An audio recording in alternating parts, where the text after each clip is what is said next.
Bismillahirrahmanirrahim.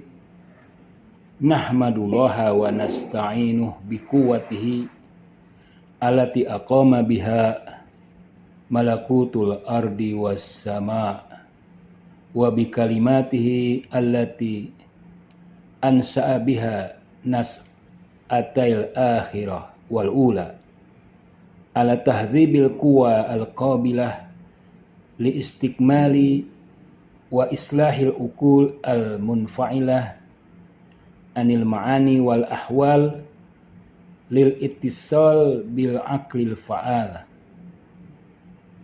wa nusalli ala Muhammadin al mab'uts bi kitabillahil wa nurihil munzal ma'ahu ala kafatil khalqil ajmain wa alihi wa auladihi al mutahharina an arjasit tabi'ah al muqaddasina an dulumatil wahmi bi anwaril haqqi wal yakin.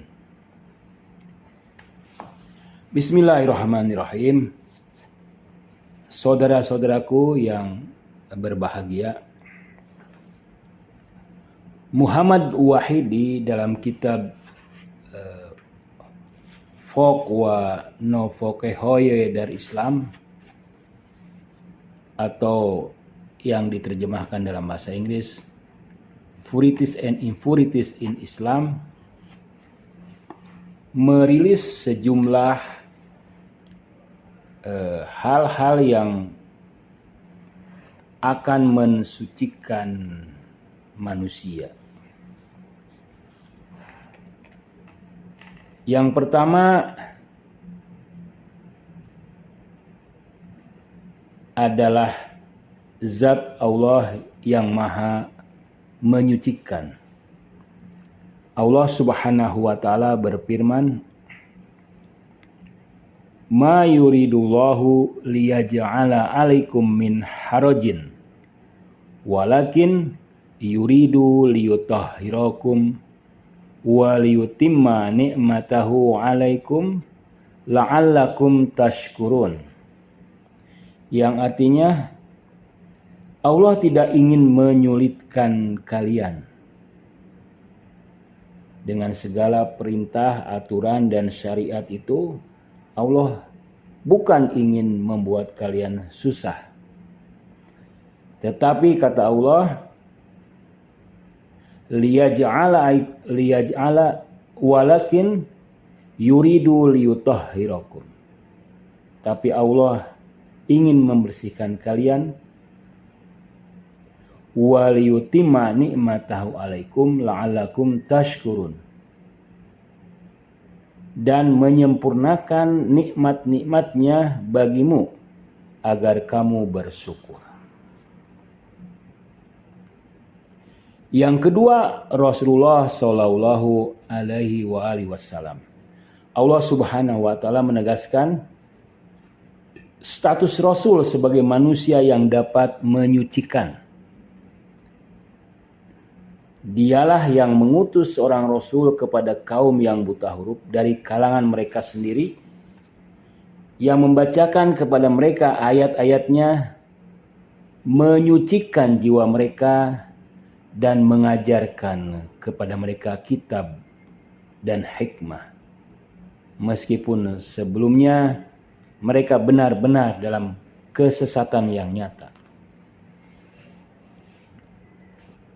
Yang ketiga, manusia mukmin yang ikhlas. Rasulullah mengatakan, perumpamaan seorang mukmin yang ikhlas itu ibarat air. Banyak hal yang bisa dipahami dari air. Pertama, keikhlasan seorang mukmin itu seperti air yang mengguyur kotoran-kotoran yang melekat di jiwa orang lain. Dan itu adalah hasil dari membersihkan dirinya sendiri terlebih dahulu. Tazkiyatun nafs. Air adalah sumber kehidupan. Maka manusia mukmin juga menjadi sumber kehidupan spiritual bagi orang lain. Air yang jernih adalah air yang bersih dari segala kotoran. Demikian juga dengan manusia mukmin. Dia selalu dalam keadaan bersih dari segala sifat buruk. Sifat air itu lembut. Jadi seorang mukmin juga memiliki sifat yang lembut.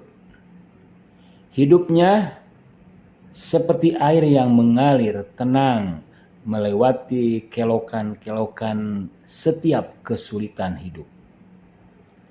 Kelembutan dan ketenangannya menguasai dirinya dalam mengarungi berbagai riak kehidupan. Dia bisa menyesuaikan dirinya, menyelaraskan dirinya dengan segala hal. Dia bisa beradaptasi dalam segala situasi dan zaman. Air itu bisa menyatu dengan yang lain. Seorang mukmin juga bisa akrab, bisa dekat, bisa bergaul dengan siapapun. Air bisa memadamkan api. Seorang mukmin yang tulus, yang ikhlas adalah orang yang memilih kesenyapan, kesendirian, kesejukan, dan bukan percekcokan. Air menyegarkan badan. Seorang mukmin juga menyebarkan semangat, menyegarkan pikiran, dan optimis kepada yang lain. Orang mukmin menjadi sandaran penghidupan manusia yang banyak. Demikian pula air menjadi tempat bergantung berbagai macam jenis makhluk hidup. Di dalam air banyak sekali makhluk-makhluk hidup yang menggantungkan hidupnya pada air. Maka demikian juga seorang mukmin, dia memberikan kesejahteraan, ketenangan, ilmu, manfaat, pencerahan, dan sebagainya kepada sebanyak mungkin manusia. Pembersih yang keempat adalah zakat dan humus. Al-Quran mengatakan, ambillah zakat dan harta mereka guna membersihkan dan menyucikan mereka, dan berdoalah untuk mereka. Sesungguhnya doamu itu menumbuhkan ketentraman jiwa bagi mereka. Diriwayatkan oleh sebagian sahabat, dia bercerita, aku membawa harta benda untuk diserahkan kepada Imam Ja'far Shadiq alaihissalam. Aku merasa bahwa hartaku ini sangat melimpah. Ketika aku sampai di tempat beliau, Imam memanggil salah seorang pelayannya agar mengambilkan wadah baskom yang ada di dalam kamar. Kemudian beliau berbicara. Dan saat baskom itu dibawa ke dekat beliau, wadah baskom itu menumpahkan uang dinar emas yang menghalangi diriku dan sang pelayan. Kemudian beliau menatapku dan berkata yang ditujukan kepadaku, apakah Anda pikir kami memerlukan apa yang kau miliki? Kami mengambil sesuatu dari Anda agar kami bisa membersihkanmu. Yang kelima yang bisa membersihkan adalah haji. Orang yang melaksanakan haji dan kemudian berada di Arafah itu pasti dibersihkan dosa-dosanya. Karena Rasulullah Shallallahu Alaihi Wasallam mengatakan, tidak ada dosa yang lebih besar bagi mereka yang pernah tinggal di Arafah, namun menyangka bahwa Allah tidak akan mengampuni dosa-dosanya. Imam Ja'far Shadiq juga mengatakan, jika engkau bertemu saudaramu dari haji, ucapkanlah, segala puji bagi Allah yang telah memudahkan perjalananmu, yang memberi petunjuk kepadamu, dan mendatangkan dirimu dalam keadaan sehat walafiat. Kemudian beliau berkata lagi, katakanlah dengan ucapan seperti itu, semoga Allah menerima hajimu dan membersihkan dosa-dosamu.